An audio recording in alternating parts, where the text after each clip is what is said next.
Hello, everyone. This is Thomas Pepin, NHL Talk. I'm Thomas Pepin, and let's talk about the NHL. So, first, I have to say it's weird to be back on video. So, I do all these live streams of NHL 23, and yeah, and I mean, I can just lay down and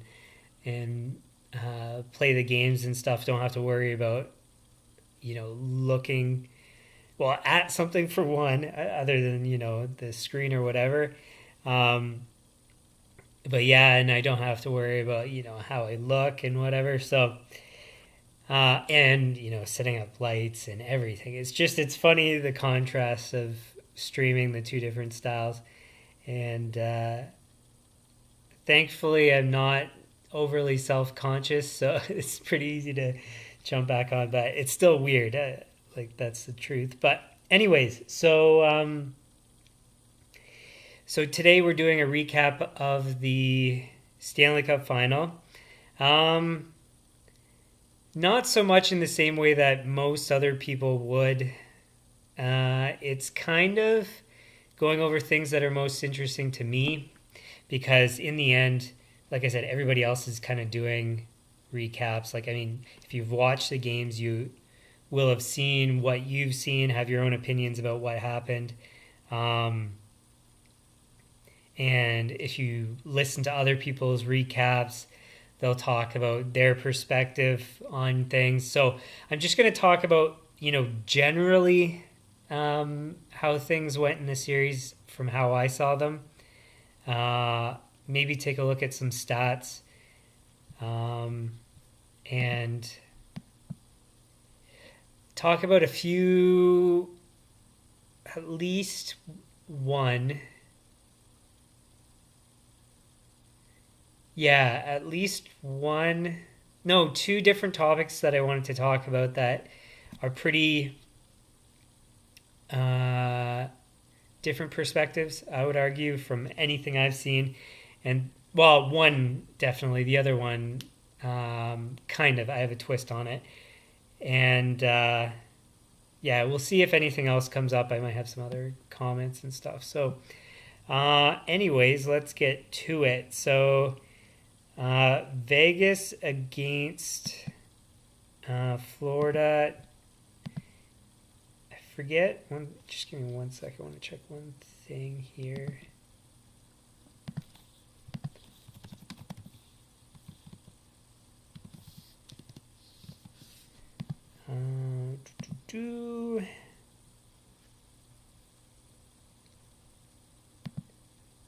Okay. So, anyways, what I was going to say is, first, I guess we'll start off with my predictions versus the results. So, I predicted Florida to win, so obviously I was wrong there. Maybe I should pull up my predictions. Give me 1 sec.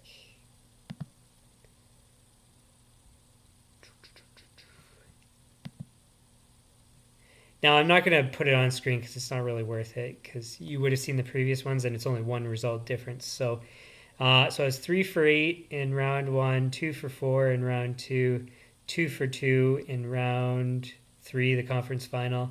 And then in the final, I was, 0 for 1 because it's only one. So what is that? That's 12, 14, 15... and I was 7 for 15. So I was like 50% on my success rate for choosing the series winner. So clearly not very good. I would argue that probably most people didn't predict things to go as they did. One kind of feather in my cap, so to speak, is I did, before the season at least, have Florida as one of my favorites to win the Stanley Cup. And so before the season, maybe people would have agreed with me. After the regular season, I would argue that probably most people wouldn't have ever picked Florida to get to the final. Now, I should say that I did have Boston beating them in the first round. it was very close. So in the end, that's not that far off of a prediction. But from there forward, I predicted Florida even in the finals, but I obviously got that wrong. So I always knew that Florida had a really good opportunity. They went up against some really tough teams, and well, we'll get to my opinions on what happened. Vegas, on the other hand, I didn't. Um, where did I have them? Give me a sec. I'm just out of interest. I'm going to pull up where I had them in the standings because I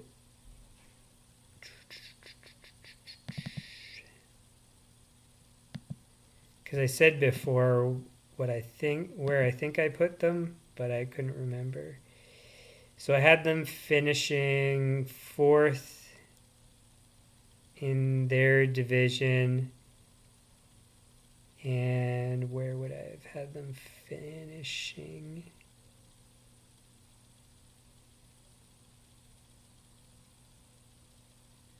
Yeah, so I would have had them finishing seventh. So I would have had Dallas behind them. So yeah, I didn't have too high of thoughts. I knew they were, decent. I thought their Achilles heel was going to be goaltending, and that's actually one of the main topics I want to talk about today. But otherwise, their team was good. So it's not like it was outside of the realm of possibilities that they would compete for the Stanley Cup, like at least, have a shot. But I didn't have them as anywhere near the top, which is where they ended up in the end. So, so I should say, just regarding my sports betting, clearly got that one wrong. So I didn't make any significant money from Vegas winning. And so is it 4 years straight that I made good money on the Stanley Cup winner? Just give me one sec.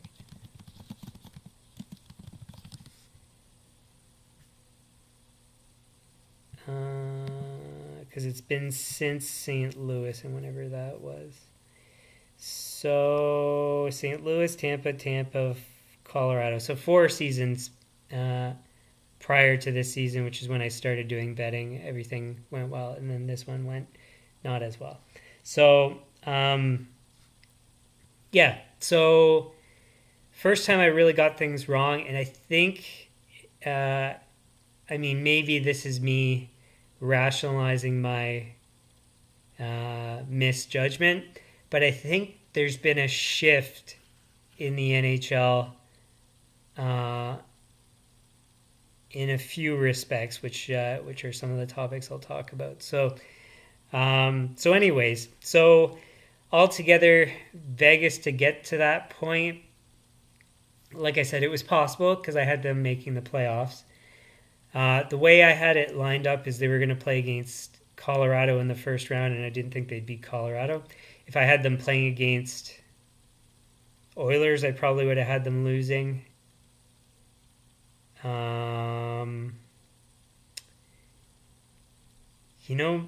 Pretty much the rest, I maybe would have had them winning, or at least it being very close. So I just thought it was going to be the matchup that they were going to have. The reason I chose that position in the standings is because of their previous season missing the playoffs. I think it's like 2 teams in modern history that have missed the playoffs and then won the Stanley Cup. So it just seemed like really, really unlikely. Although they've had a lot of really good runs previously, it just seemed like they wouldn't, because of just all the things that lined up. The fact that Leonard wasn't going to start. Not that Leonard is like the best goalie in the NHL, but he's a decent, serviceable goalie. Like, he's one of the above average goalies, I guess you could say. And the fact that they lost him and what they had behind him, I just didn't think it was adequate. So they're missing the playoffs, not having a Leonard. I think those were, for me right away, it was like there's too much wrong for them to be able to win the Stanley Cup. The other thing, I think this is the case, but I'm actually going to double check as I'm looking at it. Did Mark Stone play at all this season?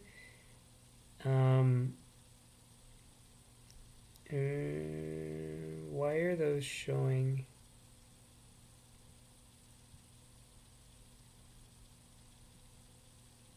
He did, but he missed time. So he played 43 games. So anyways, wasn't there somebody else that missed the start of the season? Or was it him that missed the start of the season and started playing later?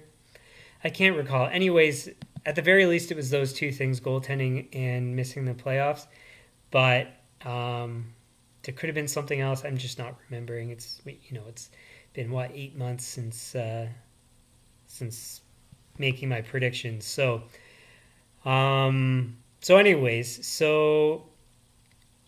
that's kind of why I made the picks. I don't know if I specifically said all those things in the previous stream, but given all of that, and then given the track record to date, what I predicted in the finals was Florida to win in very tight games, and then Vegas to blow out Florida pretty much in all the other games. And so I don't know if I said, but what would have been in my brain was that Florida would have won in 6 or 7 games. That's what I was predicting. So I thought it would be closer than it was. Actually, in the end, it wasn't, horribly lopsided. In some games it was, but altogether it was not that crazy. But like I said, if Vegas was going to win games, I thought they would win by big margins. So what I thought was going to happen is Florida would have kept to their strategy, their methods, the way they had been playing up to the Stanley Cup Final was very simple hockey, simple exits up the boards, chip it out, track the puck,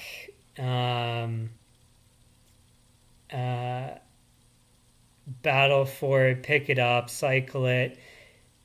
Just very, very textbook, simple hockey. And I thought that's how they were going to play. And I thought that's how they were going to win, because that's how they got there. And then right away in game one, they were just running around too much and not playing to their game. Now, I have a feeling because it's probably psychological, so they were probably not intentionally, but subconsciously thinking about trying to scare Vegas in some way, like make it tough on them, make them uncomfortable and things like that, because that's the way game one went, and it didn't work in their favor, and they kind of did the same thing in game two. And if you're getting behind 2 games against a team that's competitive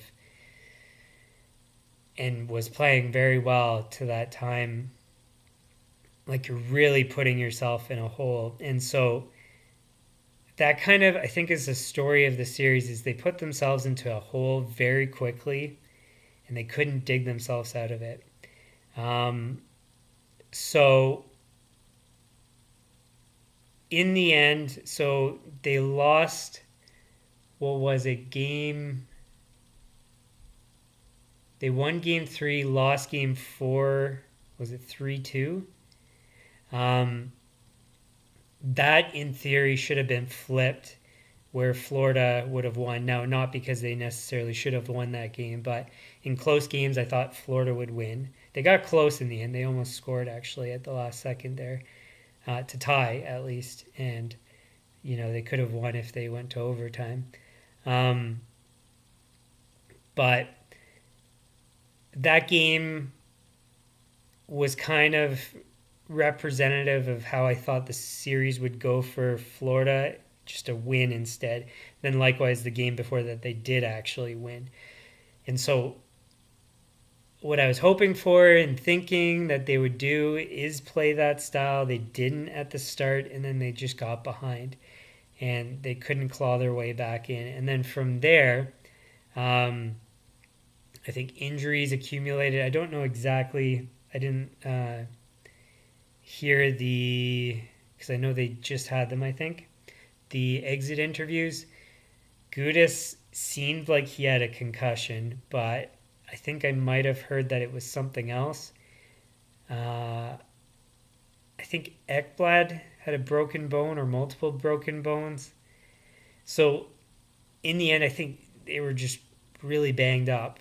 Whereas Vegas, to the degree that it would impact their ability to perform, they weren't. Now, again, I didn't hear what their injury statuses were at the end, but I would probably predict that their injuries weren't as dramatic because they never had to pull in, like Kessel, I don't think played a game in the Stanley Cup Final. And, I mean, if it was significant, they would have pulled him in. So, so anyway, so Vegas just stayed healthy. They managed to kind of do what they meant to do because Florida didn't do what they needed to do. And then so they won the games early on. Florida kind of got to its game for games 3 and 4. And then from there, I mean, they lost. So I was right in pretty much how the series would go in terms of like I said, so Vegas would win by decent margins in the games they would win, and Florida's games they would be close. So I was kind of right, but it's just that Vegas was better and won more games, obviously, and Florida didn't. And so I think in the end, so Florida didn't play to the style that they needed to. I don't think they were even capable in the end because of injuries. Also, Vegas, I thought, played very well. If you take a look at most of the goals, they find gaps in coverage with Florida. Florida was puck watching more, definitely more than they did the rest of the playoffs. In some cases, they would be too aggressive. In other cases, too passive. And then they'd collapse, and then things just wouldn't go well. So it'd be like a screenshot would go in or rebound or whatever. So just Vegas did everything very well. They found gaps well. They controlled the play pretty much for the most part of the round. So series, whatever you want to say. So I think that's kind of the simplest way to describe this series. Vegas was just better, and Florida didn't do what they needed to do to win. And so Vegas should have won, and they did win very easily in the end. So anyways, so that's kind of how I saw the series generally. And that's kind of, like I said, I mean, I don't know if maybe it gives you a different perspective than other people, but that wasn't really the main goal of this stream. So the stream, I wanted to cover a couple things that I think are kind of interesting. So the first I'll talk about is something that's not unique to what I like from me. but kind of maybe I haven't heard people talk about it in this particular way. The so people have spoken about using LTIR to a team's advantage, and then like what happened with Kucherov missing a full season and then coming in for the playoffs. It's like cheating the cap. You have this cap hit that doesn't apply to the playoffs, and you bring him in during the playoffs. Plus, you could have picked up roster players to fill that cap space during the regular season up until the trade deadline, and then you add on potentially an all-star player. And that's where I thought something to that degree happened with Stone, but I guess not. Maybe it's just a portion of the year, because I thought it was him. Again, I could be confusing. It's not really relevant. It's more a concept I'm talking about anyway. So yes, so people have spoken about how that's cheating the cap. Now, in the end, something I was thinking about as a strategy, and I don't know if necessarily GMs are doing this or if it's something that falls into their lap and they're just doing kind of out of reaction rather than necessarily a strategy. So what I was thinking is, why wouldn't it be a smart strategy for GMs to kind of plan how they're going to fill in empty cap space with long-term injuries, and then maybe even being more cautious with players in their returns in order to capitalize on the ability to use the LTIR. So as an example, you have a guy, let's say he could come back at the trade deadline, but as we know, that's going to eat up cap space. And then so why don't you just let him more than recover, so to speak, so that you can use that cap space, fill it, and then you have an advantage with extra players and, in theory, extra performance capabilities from filling it, like basically double filling that cap space. I forget what the original, how I started all this comment, but let's say you kind of strategize, okay, well, if we have a player of 2 million that gets injured, what are we going to do? If we have a player of 4 million that gets injured, what are we going to do? How can we, and then timing, if it's early in the season, do we trade for a guy or not trade for a guy?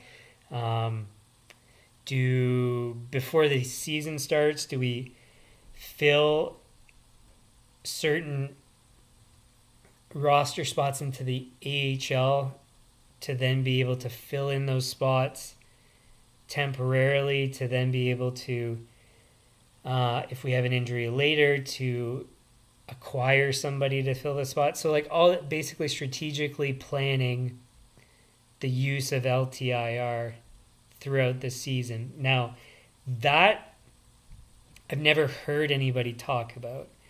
Are some GMs thinking about it and using those concepts and ideas to actually plan like this? I'm certain that there are. Are all of them? I don't know. I kind of have a feeling that it's the exception rather than the norm. It's probably changed over the past over the past couple years with the Kucherov thing in other cases. But it feels like that's a strategy that's probably being underutilized. So to actually factor this in as an intentional plan to fill those roster spots, to then be overstaffed, I guess you could say, to be able to do a longer playoff run. So, like as a great example, what you could do. This isn't something I've thought about before, but it's actually, I think, a really smart idea. What you could do is really spend top heavy in your players, spend very little in the rest, and then that way, if top players get injured at later points in the season, what you can do is really, really deeply take advantage of that. Like the Kucherov thing was a great example. If you had, let's say, 2 lines where everybody's making like $6+ million, that wouldn't be how I would recommend allocating cap spending. But in terms of as a strategy, like just think, so you could have a guy making $9 million get injured later towards the end of the season, keep him out until the playoffs, and then trade for a guy that's $9 million, and then you're adding in an all-star player that's going to come in and fill that spot and is going to be able to play through the playoffs. And then let's say, I mean, you have multiple injuries. It's actually an advantage to have injuries in the end. So the more big players that get injured, the more you can fill that with other players of equal cap hit. Like in theory, let's say you have 3 really good players get injured. You could make a third line of $9 million players almost. So to use that as a strategy, it seems like it's definitely cap circumvention to fight against it. Like you can't force people to go back and play when they're claiming not to be healthy. Maybe what you could do is have an independent health examiner, so to speak, from the league that assesses the assessments done by the team doctors. The problem is then you get into problems about the league pressuring players to play when they might not actually be ready. So it's a very fine line, which is why I would say in the balance of probabilities, they're going to not pressure people, and then teams are going to be able to take advantage of this. So as a result, it is a strategy you should be utilizing to increase your ability to compete in the playoffs. So anyway, so I think the concepts I'm talking about probably are not necessarily, at least not unique for GMs. I know that a chunk of them would have been thinking about these things. I don't think all of them, and definitely not the general public wouldn't be thinking about this in the same depth that I'm kind of talking about it now. Now, I know it's obviously not that complicated, but I would say that it's not something that everybody's thinking about, in that applying this scenario in a strategic way, I would say most people probably wouldn't have thought of. So anyways,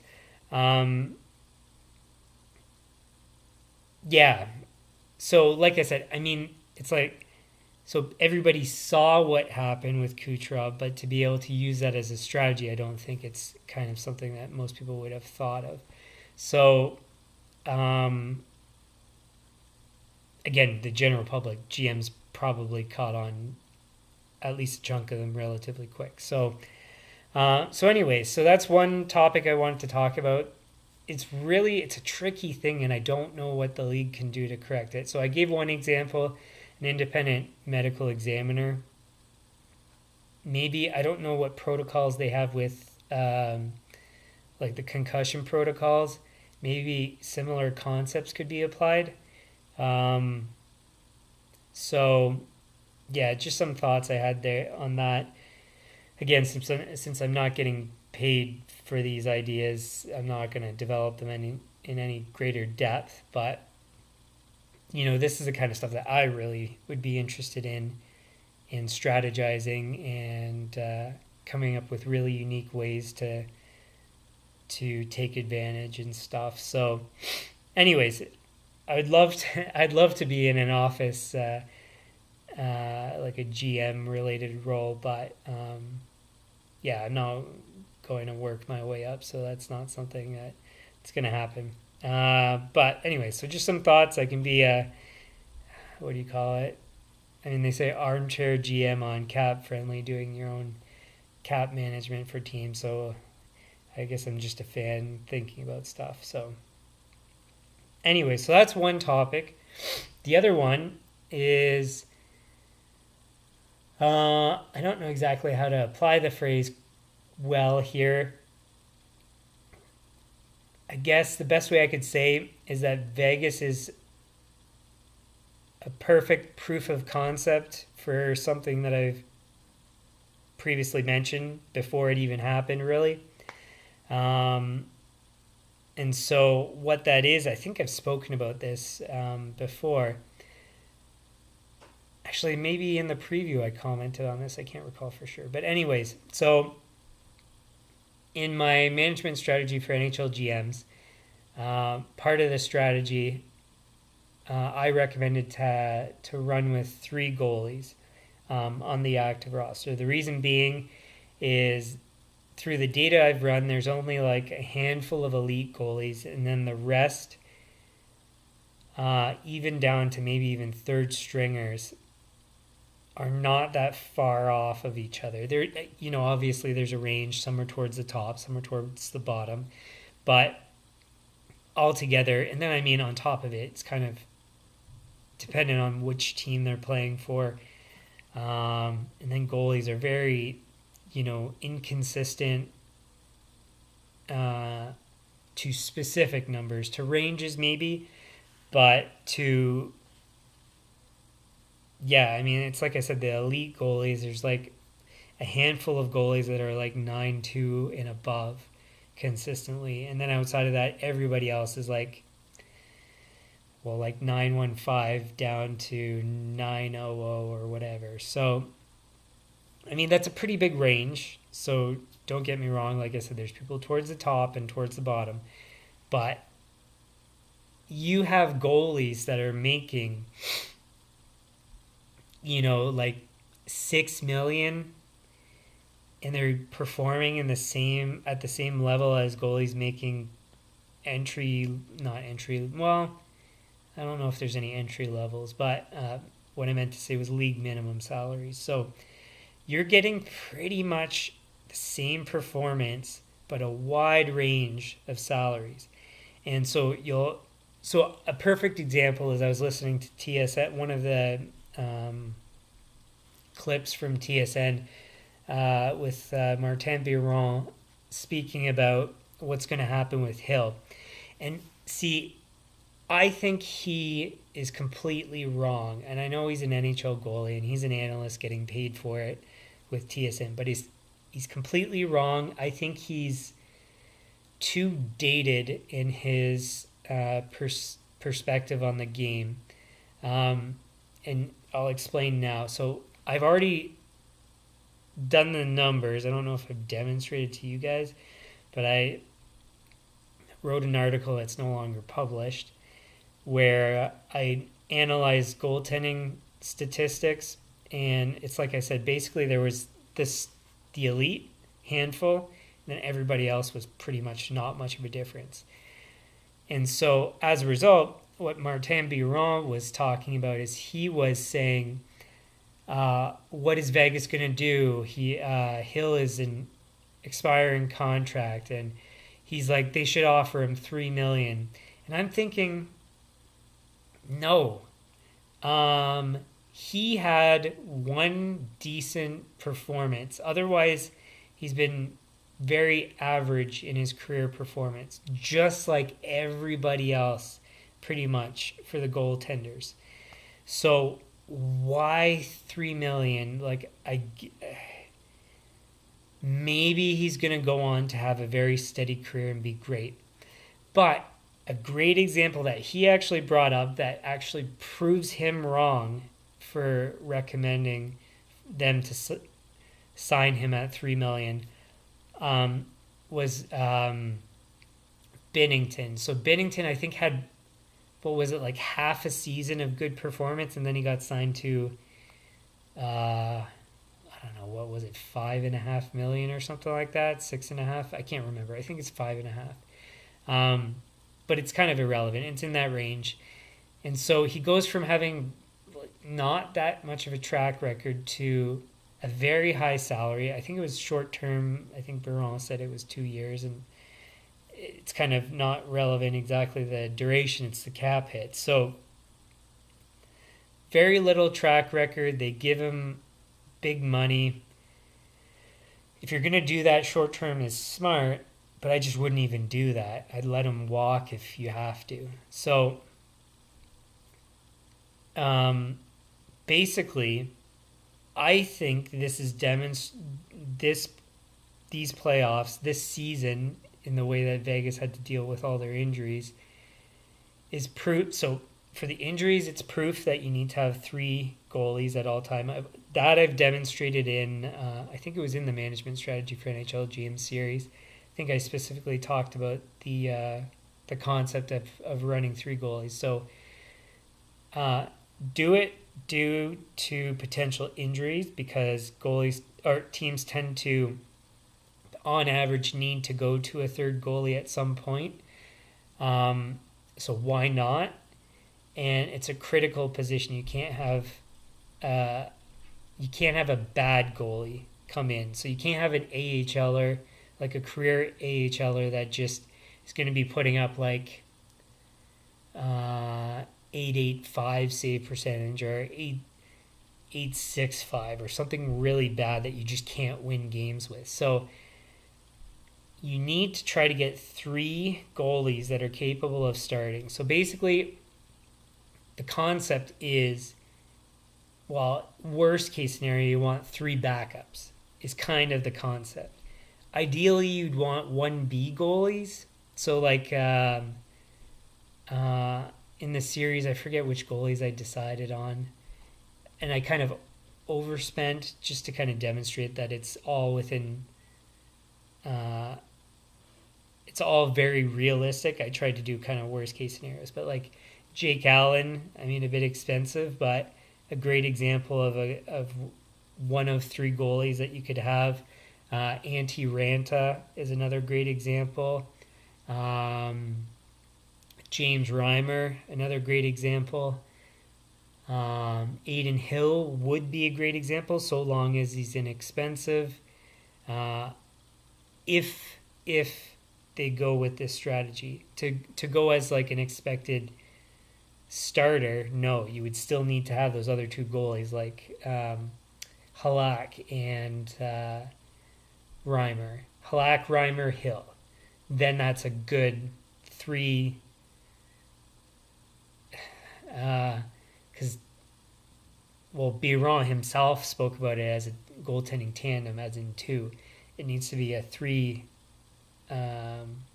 3-member kind of team. So the fact that they had to go through so many goalies, and the fact that they were capable of winning with so many goalies that were all historically of average performance, indicates that you do not need to spend on a starter. Like that's, I think, of all the things we've learned from this season, and especially in the playoffs, because that's kind of where it matters most, the end result. So the fact that they were able to go through all those goalies, make the playoffs, and win the Stanley Cup without a clear starter. I think this is the first season in recent history. I can't think of any other ones in recent years where there's been like a third stringer or a backup as the Stanley Cup winning goalie. So Binnington maybe, but I would argue he would have been at the very least a 1B, and you could have argued a 1A, so just shy of a starter. I don't think that's an example. I think this is the first time in NHL history where a guy that's like a clear not a starter wins the Stanley Cup. So anyways, I think this marks a clear change in the NHL where teams do not need to have starters anymore. It would be ideal. It would be preferable. It would increase your chances of winning a cup, I would argue. But now I would say maybe they should allocate cap space away from goalies. Like, I think this marks a point where you could argue that you could pay that goalies aren't worth more than $1 million or $2 million, so long as you have 3 of them. If you're stuck with 2, then that's where, I mean, maybe you have to spend a bit more. Because not all teams can have 3 goalies in this kind of strategy. There's not enough good goalies, I would argue, to be able to do this on every team. So that's where maybe I'm wrong. Maybe in the best case scenarios, you'd be able to get them for 1 or 2 million, but in probably average cases, you'd be because you can't spend really more than $7 million on goalies. Maybe $8 million you can get away with. So then, if it's $8 million, then it's ballpark 2.5 per goalie. But in any case, so long story short, it just demonstrates that you don't need starters to win. And if that's true, then you probably don't want to have a starter because it's one goalie, and if he gets injured, you're in trouble. Because if you're not deep, you can't be deep because you're spending too much on that, and then you can't spend on defense and forwards, which I would say is more important to allocate that money towards them at this point, given what we've seen. If you spend too much on one guy and then you lose him, you just can't fill in the backup spot you can maybe fill in the backup spot, but you wouldn't be able to get a third goalie and still be within a reasonable range of spending on goalies. So, like I said, I think this marks a very clear change where goalies are not as important as they used to be to team success. And more specifically, starters are not as critical. So clear starters. Now this is where you would prefer to have an elite goalie like Vasilevsky over a Hill. But it didn't matter. Tampa lost, I mean, they would have been fatigued from their runs they've done previously, but still, it wasn't that critical.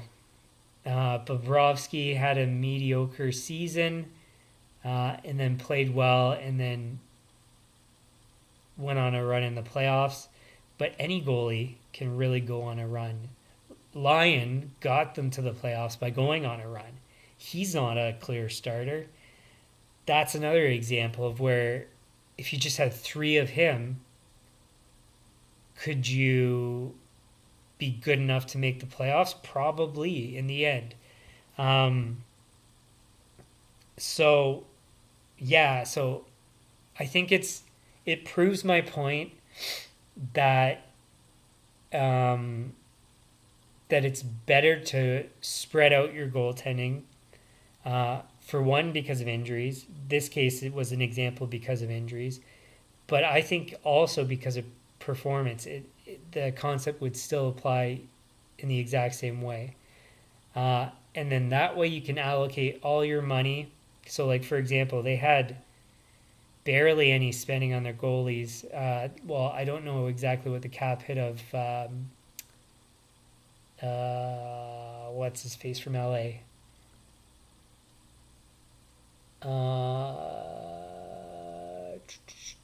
Quick. Um, I don't know what his cap hit was in the end, but still pretty much across the board. So Thompson was what making 750 or something league minimum. I'm pretty sure. Hill was making I don't know. I think it was only like a million or something. Let's just pull it up for fun.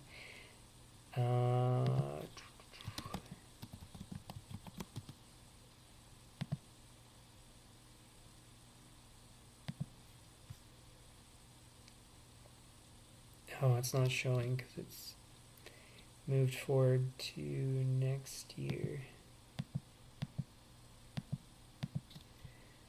Okay. So yeah, Thompson 766,000. Bressois, where is he? 2.325 is fine if it was three of them. That's kind of like the max of really what you'd want to spend per goalie, and he's worth that. So because he's a serviceable backup.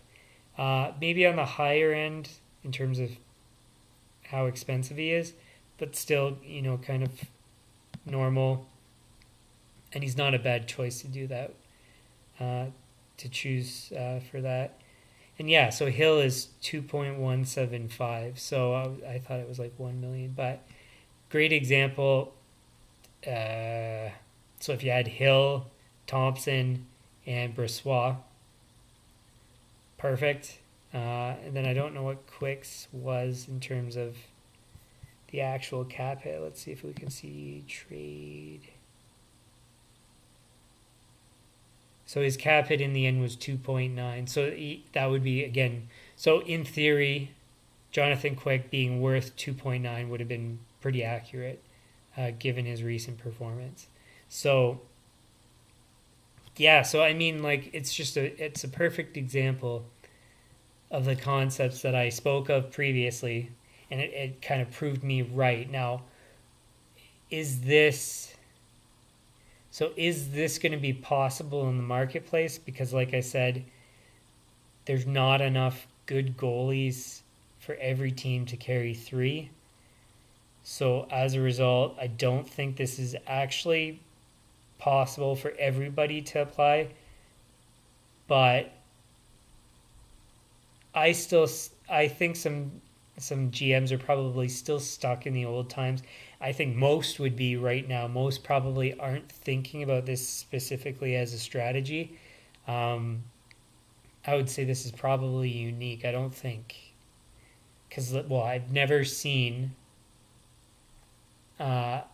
intentional use of three goalies. I only saw that when they had to during the COVID times. So I know it's a unique strategy. and I mean, it's been proven right uh, in a different way than how I'm speaking of, because, like I said, I'm thinking about it in terms of just three options of performance. So if one goalie's not playing good, you've got the next. If he's not playing good, you've got the next. And then as soon as he's not playing good, then you move in the next. Like, you've got all these options all the time. It's better to have um, Cure Bloom. Woo to you too. Um, yeah, so it's like I said, it's proof of my concept. It's just a different. What caused it to happen is different. Um, so I hope that GMs start considering this as a strategy, and the earlier you can get onto it, the earlier you can take advantage. So, for example, if you're spending, um, well, if you could get away with spending, because right now I think you could get away with spending $1 million on three different goalies, you could probably get three serviceable backups they would normally be, um, for like $1 million a piece. The total you would probably spend is like 4 to 5 million. Um, and altogether combined, your performance is probably going to be better than a starter and a worse backup tandem that another team's going to have. And then the other thing to remember is that, like, let's say even if they have a better starter backup tandem, if there's an injury, they're in trouble. The other thing is that's eating up more cap space that they can't spend on defense or forwards. So if you have a team spending, let's say, as little as 3 million between three goalies, you've got probably 4 million ish that you could. Well, what can you buy with 4 million? A lot. You could buy a very good second line defenseman. You could buy a very good third line forward. Uh, you'd have lots of options.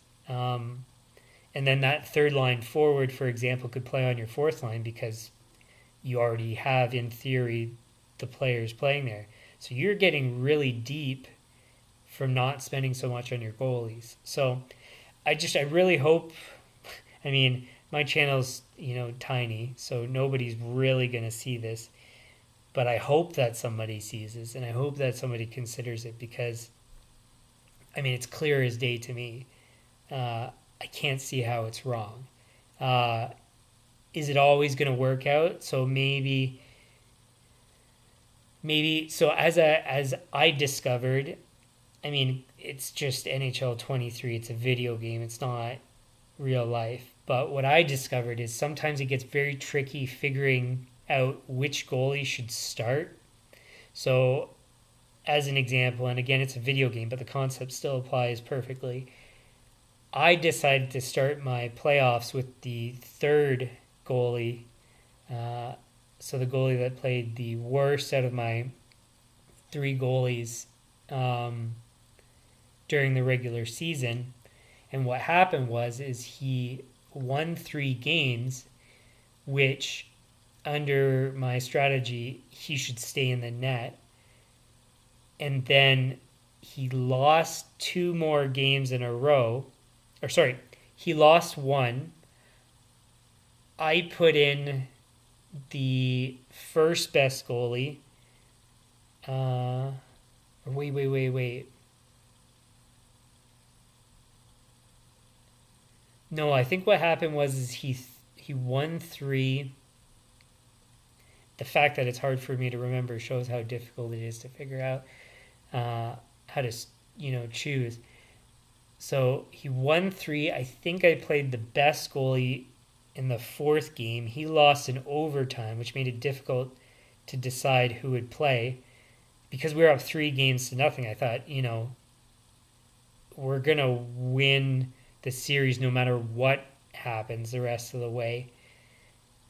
And because that goalie lost, what I did is I went back to the guy that won 3.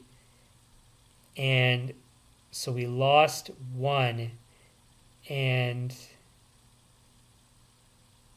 wait. Or he lost one and then I put in the first goalie. But anyways, it doesn't matter so much. In the end, what happened was I went with the goalie that won 3 games for the last 2, and he lost both of those plus 1 game. It was either it was either the 4th or the 5th game. It doesn't really matter. And then, so because he went on a roll, it was misleading. And maybe I should have played even the other goalie, the second best goalie, or should have went back to the first best goalie, even though he lost. But that wouldn't have made sense because the goalie won 3 games already. So see how it's like it can be really complicated about which goalie should go when in the playoffs in particular. In the regular season, it really doesn't matter. You can just rotate as you would choose. The way I would do it and had done it was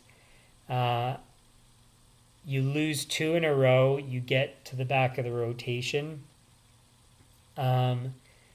You lose 1, win 1, lose the third, you go to the back of the rotation. So as soon as you lose 2 in a row or 2 of 3, then you go to the back of the line, then it goes to the next goalie, and then you just keep rotating through. So in the regular season, I think that makes perfect sense. I think it's a good idea because you don't really want to get on a bad roll of more than like 2 losses or losing 2 of 3. And so that's fine in the regular season. That's simple enough. And I mean, you could do a different strategy, but you're not really at risk of being eliminated out of a round. So that's where it doesn't really matter exactly what strategy in the regular season, but in the playoffs, that's where it gets really tricky. So that's not having a clear starter makes it complicated. I think would I go with the same strategy I did that first time around? I don't think it's bad. And the reason is because so like I had the worst case scenario where everything goes wrong. The reason why I wanted to start with the third stringer is because in theory, so my strategy was as soon as he loses 1 game, he comes out. But he won 3 games. And then so now that makes it where whatever happens, you kind of should play them because they're on a roll. Because they gotta win a 4th game. It would be extremely unlikely for them not to. And of course that happened to me. But as soon as they, like, let's say you play them, they win 1, lose 1, right away they're out. Then you go, what I had it is the worst going immediately to the best. And then that way, hopefully they can fix whatever hole you got into, which at worst would have been losing one of the first 2 games. Big deal. Because you can come back in a series from that. And then if you go on a roll, then great. That's good. And the reason why you want to start with the third guy is because you'd rather get into the rotation of the better goalies into the later rounds, because in theory they're going to hold the net longer, which means that you have maybe what I should have done was go in reverse order. So go third, second, first, because in theory the second best should be able to get you through the first round, and then if they can't get you through the second round, then the first comes in. And then after that, maybe you go back in reverse. So from first to second. So it goes 3, 2, 1, 2, 3. Because then it's unlikely you're going to go to your third goalie ever again. Because you'll probably get to the final and, in theory, hopefully win from that rotation. So anyways, so maybe that's what I would do differently. But the problem is if you do that, let's say your third and your second don't do well enough, you can get in a really deep hole in the first round. Maybe give them each a leash of 1 loss, then at the worst, at worst you would have to be down 2-0 or 2-1. Anyways, it's something that can be worked on. I don't think other people are thinking about this right now. It's a concept that I think is probably unique and would require development, and so other people would, be able to keep thinking about this and figure it out. So, anyways, long story short, I think it very clearly demonstrates that as being, like I said, not only a realistic option, but probably even a preferable option. Because Vegas was deep. They picked up Barbashev, and that's a big, or I wouldn't say big. I'd say it's a decent depth player. It's like right, second, third line kind of player. Probably second line is most accurate. Where, yeah, if you don't spend on your goalies, you can easily fit in a guy like that. And then plus the injury strategy, you could fit in like 3 of those guys. So yeah, some really unique things I think are developing in terms of strategy for GMs. And that's like the stuff that really interests me the most.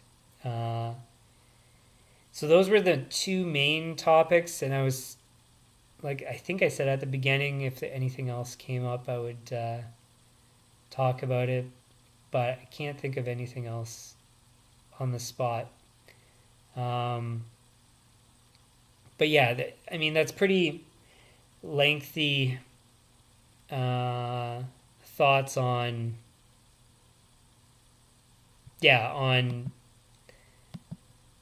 those concepts and how they can be applied.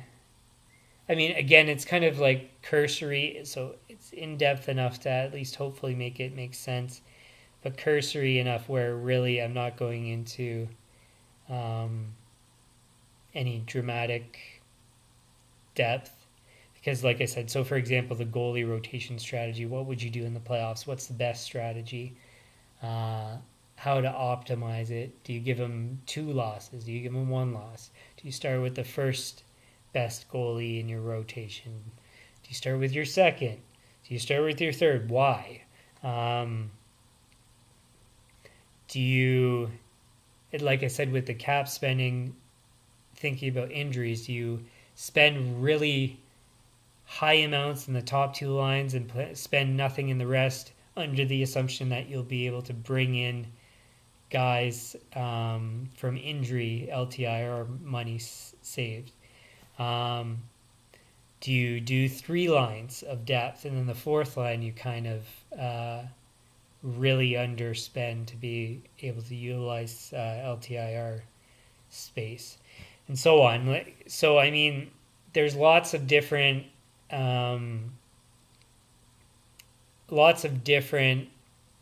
things that would still need to be kind of figured out. And me just by myself, I'm not going to work on it any more than I already have, because I'm just giving free ideas out there.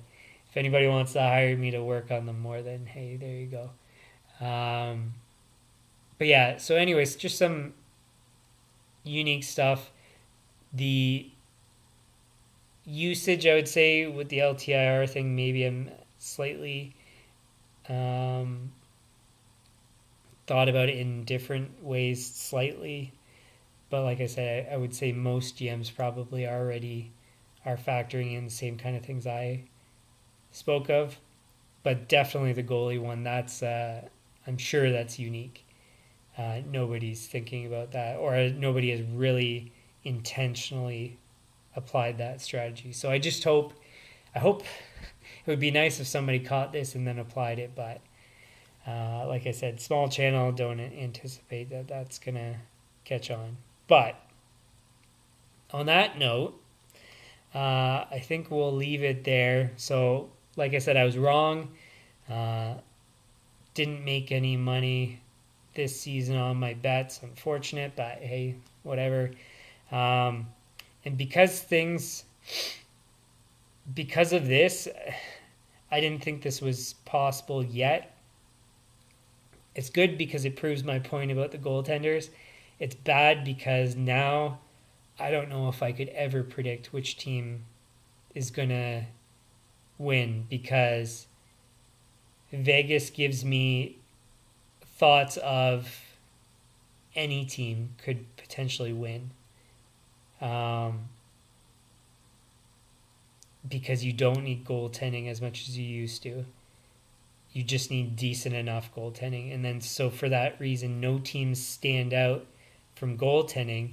And then if you just go to forwards, most teams are very similar. So I can't really distinguish a Stanley Cup favorite from a team that just has a shot. So I don't even think I'm going to bet anymore. It's too difficult for me to figure out now. So yeah, like I said, I was wrong. Not wrong in the sense that I recognize that Florida was good enough to make the final. But like I said, I mean, I can't I can't more clearly figure things out anymore. It seems like so. Unfortunate, but whatever. I did well enough in the seasons that I did win, so we'll just end it at that. Not an income source. And yeah, so predictions weren't the best, and now I don't even know if, like I said, I can't really predict that well, given how things have changed from specifically the goaltending thing. Yeah, like evaluate teams on on their coaching, and I don't even know. It would take a lot of thought, and I still don't even know if it would be clear. Um, so it was a very weird playoffs. I think I think this marks the first season of some major changes in the way the league's going to go and who's going to win. Very unpredictable, I feel like. Um, Congratulations to Vegas. But, I mean, they just won the Stanley Cup. They don't really need me to congratulate them. They're already happy enough. Sorry to Florida. I think you guys ran out of steam, ran out of health. It's just too bad. Yeah, not much more to say than what I've already said. So we'll leave it there. If you like the stream, hit the like button, share with your friends, subscribe, turn on notifications. Channel homepage has upcoming streams that I can schedule. I don't know what the plan is with this anymore because I just haven't had enough viewership to justify to do this all the time. So like I said yesterday, I'm definitely going to be doing franchise mode and be a pro for NHL 23. Well, I'm probably 24 and afterwards. I probably won't stop doing that because it's just fun and there's no, it's an extra 5-minute investment to write the description and whatever for the stream. So I don't plan to stop that. I will still keep doing this. Just don't know if I'm going to have a schedule or what topics. It might be more as I feel like it, but maybe I'll do a schedule because I kind of have that already planned. I don't know. We'll see. And I'll kind of keep you guys updated. And so on the subject of this one not being as energetic to do, motivated. If you like the content, please subscribe, please share it because it'll help motivate me to keep going. I'm still interested in this stuff and I might still have things to say. So I'm sure I'll do these streams. It's just I don't know it's going to be always. It might just be when I get built up enough to need to say something, or only specifically certain subjects I'm interested in, like the GM stuff. But we'll see. Yeah. So that ends the 2022-23 NHL season. It was a roller coaster.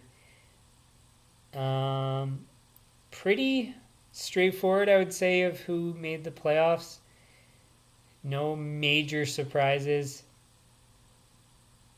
For me, maybe New Jersey, I would have said I wouldn't have expected. Maybe some other ones here and there, but wasn't that crazy. It's just the outcomes in the playoffs was definitely crazy.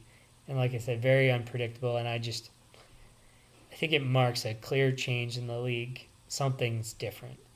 What exactly, it's hard to say. It would have to take a lot more analysis. And I would need to be working with people to really figure it out, or just to focus on it by myself full time kind of thing. And that's not something I'm doing. So whatever. Maybe I'll discover it as we're doing some more franchise mode stuff.